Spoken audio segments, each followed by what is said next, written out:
Hello, I'm Christopher Manning. I'm the director of the Stanford Artificial Intelligence Laboratory, and today I'm going to tell you a little bit about recent work on improved representations and models for natural language understanding. The last 3 years have been a very dramatic period in natural language processing. We've seen huge advances in our ability to understand and generate good human language text. It started off with the idea that perhaps we could use very large language models as a pre-trained base with general knowledge of language understanding. The very first such models came out in early 2018, the ELMO and OLMFIT models, but they were very quickly followed by another generation of models which include GPT-2 and BERT. And then after those, in 2019 and 2020, there's been a whole series of bigger and better follow-on models, including XLNet, Albert, Megatron, Roberta, and others. And importantly, not the very first models, but everything that came after them were a new neural architecture, the transformer architecture, which has proven to be an extremely good architecture for high-performance natural language processing, largely because it runs very efficiently on GPUs and therefore enables us to do things efficiently at a much larger scale. I'm not really going to have time to tell you all about how transformers work, but to just give you a slight inkling. A common task, and the one used by BERT, is that the job of pre-training is to predict words that have been masked out in a sentence. So down the bottom we have Judiciary Committee mask report. And so at the bottom, the words have a word representation, a word vector, and representing the position. But the distinctive part of BERT is what we do next. What we do is calculate a form of multi-head attention. Attention has been a very useful and dominant idea in recent natural language processing. So what BERT does is it projects from each word representation 3 different vectors by multiplying by a matrix to do a linear projection: a query vector, a key vector, and a value vector. And then what you do is you compare the query vectors at one position with the key values at every other position and account for how similar that they are. And those similarities are used to form a weighted combination of the values at each position. And so that produces, as shown in this diagram, a new representation for the word committee. But we don't do that just once. The idea is each word might want to look lots of places in the sentence to understand its context and meaning better. So we maybe 12 times calculate such attention-weighted combinations. And we combine them all together to get a new representation for committee, and then similarly a new representation for every other word. But we don't only do that once. We repeat this whole process over again in successive layers, maybe again 12 times. So what you can see is we end up with a process which is as eminently parallelizable, but allows us to progressively have words learn about the context of a sentence and their meaning within it, which has been just very effective for natural language understanding. Here are a couple of indications of how successful it's been. So Google has deployed BERT for improving web search results, and they describe it as the single most important advance since the development of PageRank in the late 1990s for improving web search. Up in Seattle, the Allen Institute for Artificial Intelligence has worked for about 15 or so years in trying to build an artificially intelligent system which has the knowledge to answer science questions, such as the questions shown from the New York Board of Regents science exams. Now, in most of that period, they spent their time trying to build knowledge-based systems which use formal methods for reasoning and inference to answer these questions. But recently what they found is that they can actually get a lot more success by using models like BERT. So in these results here, you see results for these multiple choice questions, first from an information retrieval system, and then also from a couple of knowledge-based systems.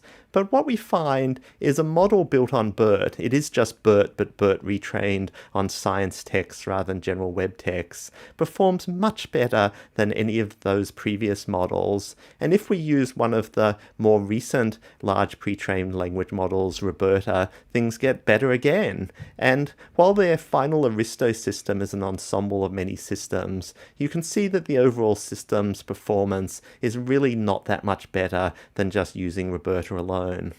So how do these pre-trained language models manage to do so well at interpreting human languages? That's something that I and people in my group have been interested in, and we've tried to pursue this in various ways. One simple one is to look at those attention heads and try and see what words do different attention heads attend to? How are they getting information? And in particular, we might be interested in, do they have ways of working out what the syntactic structure of sentences are to look at words that reflect grammatical relations? So if you look at the low-level heads of the BERT model, most of them are doing fairly simple things. Some of them just look at all the words around them and average them. Well, that's not such a crazy thing to do, because we well know that just sort of taking a bag of words model of the context around you, that's a pretty effective method of getting a general idea of the semantics of the sentence. Some other heads look just to the left or the right of them. And again, that's a sensible thing to do, because the word to the left or the right is the words that give you the most information about what you yourself are of any word in the sentence, on average. But once we look into the deeper layers of a BERT model, we start to see heads that are doing linguistically quite interesting things. So on the 8th layer of the BERT model, we find that head 10 is essentially learning about verbs and their direct objects. So for this head, both the direct object of a verb and any words that modify that direct object point back to the verb. So Payne-Weber considered an even harder sell, recommending specific stocks. So sell, here as a noun, but also the words that modify it, and even harder sell, all point back to considered. Specific stocks both point back to recommending. Head 11 on the same layer has the pre-modifiers of a noun, articles, adjectives, but also actually prepositions, pointing to that noun. So in the complicated language in the new law has muddied the fight, the complicated point to language, in the huge new all point to law, and the points to fight. Here's another example that's perhaps even more interesting. On the 5th layer, head 4 essentially picks out words that refer to the same object in the world. So with Kim today, as she got some expert opinions on the damage to her home, her and she both refer to Kim, and you can see that those words, she and her, are pointing to each other and to Kim. On the right is perhaps even a slightly more interesting example. Joining peace talks between Israel and the Palestinians, the negotiations are ... Well, here we have two content words, talks and negotiations, but again they refer to the same thing in the real world, and the attention head is picking up on that and attending to each one. BERT models have also been trained multilingually, and there we see perhaps even slightly more dramatic results. If we look at the representations that BERT learns, we find that we can project a syntactic subspace from them, and that even though BERT training gets no information or supervision about grammatical relationships, it manages to learn them. And so we see that there are clear clusters of word pairs that represent the subject relation, the object relation, and adverbial modifiers or adjectival modifiers. But more than that just happening in one language, we see that the clusters are multilingual clusters that operate across languages. So in the diagram, the paler colours are used for English and the more saturated colours are used for French, and that we can see that the subjects and objects of French and English cluster together in the same general clusters. Let me give one more example of how effective these pre-trained language models have been. So one commonly used natural language understanding benchmark is this GLUE benchmark. So it has a bunch of natural language understanding tasks. Some of them are natural language inference tasks where you try to say whether one sentence follows from another. So if the premise is hills and mountains are especially sanctified in Jainism and the hypothesis is Jainism hates nature, you want to say whether the hypothesis follows from, contradicts, or is independent of the premise. And here we'd like to say it contradicts. Or as a slightly different task, for Susan knows all about Anne's personal problems because she is nosy, you'd like to know whether it is Susan that is nosy or Anne who is nosy. Who does she refer to? And here the correct answer is Susan. If we look at performance on this benchmark, which is an average over a number of these tasks, we find that there's been over a 3 times error reduction since 2017. So from 2017 style recurrent neural networks using glove style word vectors, these large pre-trained language models have just been giving hugely better performance. GPT and BERT gave big gains, but the models that have come after them have continued to offer significant increases. That looks a great picture of progress. However, it looks slightly different if we change the x-axis to instead measure the cost of training these models. So the x-axis now is measuring pre-training flops, and we see that models like Glove and Elmo were effectively small and cheap to train, whereas once we start going into the BERT models, the amount of computation that we need to do expands enormously. How much is that? Well, BERT base takes about 64 exaflops of computation, and BERT large about 190 exaflops. But really that was only the beginning, because as time went by, the follow-on models got bigger and bigger again. So Roberta uses 16 more times compute than BERT large. I had to look up what comes after exaflops, and it turns out it's zetaflops. So Roberta takes 3 zetaflops of computation. But we've gone on from there. So even more recent models like Albert and T5 use about 10 times more compute than Roberta, so about 30 zetaflops. And if you've seen the recent announcements of GPT-3, it's much larger again than any of these models.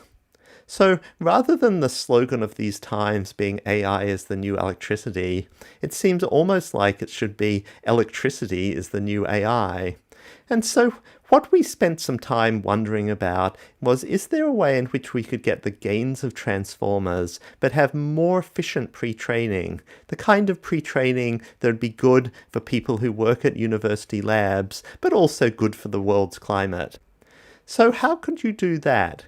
Well, if we just go into the details of fraction, there have been 2 main methods of pre-training these models. One has been classic language models where you predict the next word, but then better results have been gotten from these masked language models where you're predicting words that are masked out.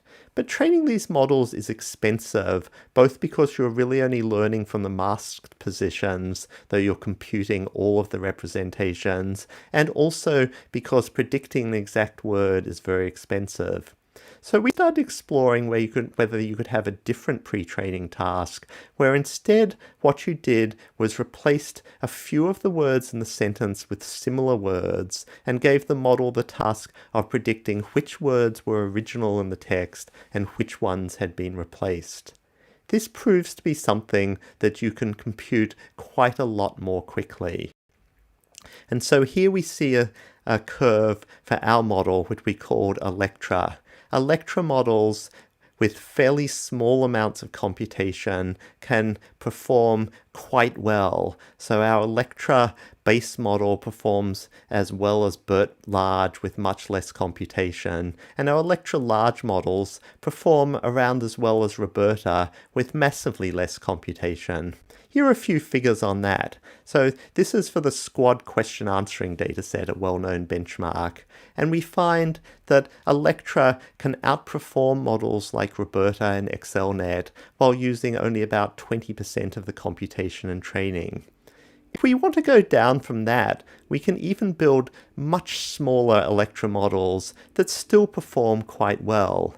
So on the GLUE benchmark, that a BERT-based model gets about 82%, but that was the result of 4 days of training on 16 Google Cloud TPU version 3s.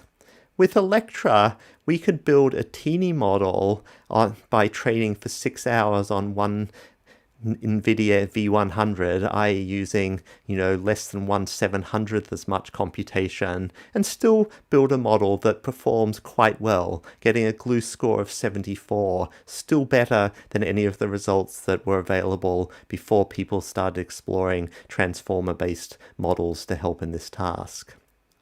Okay, before I finish today, I just wanted to change gears a little bit and tell you about one other thing my lab's been working on recently that might be a useful tool that some of you have been able to use. And that is we've released a new open source package, the Stanza NLP Toolkit.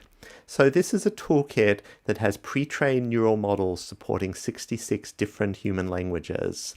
It's a fully neural pipeline for data-driven natural language analysis that works cross-lingually and allows domain adaptation. It's designed for the basic NLP tasks of word tokenization, sentence splitting, part-of-speech tagging, named entity recognition, and syntactic parsing.